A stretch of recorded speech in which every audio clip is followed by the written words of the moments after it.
Okay, Jeff, you've been the anchor of now CBS Evening News for about half of a year. Yeah. How has it been for you?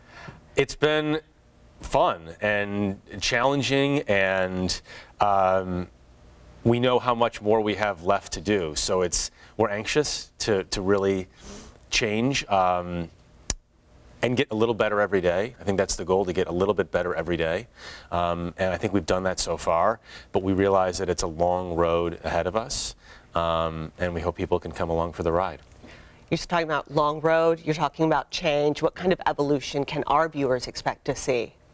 I think you're going to see us, so there's a couple different things we're talking about here. One is we're talking about covering the daily news as best we can and curating that digest so that we have a smart, accurate, fair representation of what happened on that day in the limited amount of time we have in the newscast. But you're also talking about doing deeper, longer stories, and that's whether it's an investigative story, whether it's an international report, these things that CBS News has always been good at and will always be good at.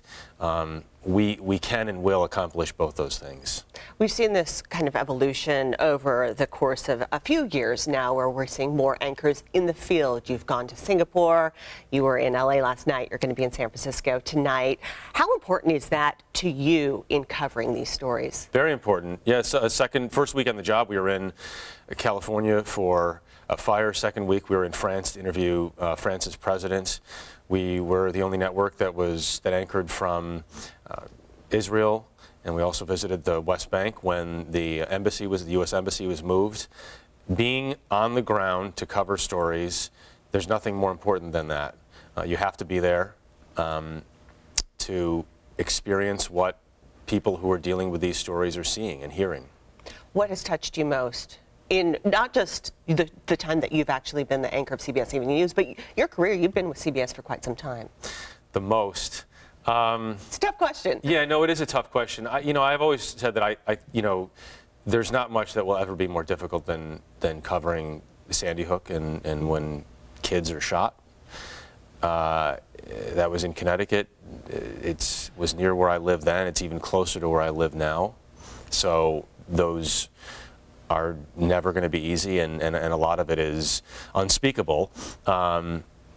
Unfortunately, we have to cover a lot of very difficult news, as you well know. And so I think that sometimes makes it even more important to put together some of the stories that we do at the end of the broadcast that can be a little more inspiring and hopefully pick people up a little bit more. We've seen over the course of the last few years a big emphasis on fake news. What does that mean to you as a journalist, and how do you think that we can do a better job to differentiate between fake and real? Well, I think we have to do our jobs, and I think we have to be vigorous and very detailed and very diligent about what we do. This is not the first time the press has been criticized. It won't be the last. Keep that in mind. It's pretty easy for an administration, no matter what administration it is, to criticize how the media is doing. Everybody does it. Everybody will always do it. We have to pay attention to that, but we also have to do our jobs.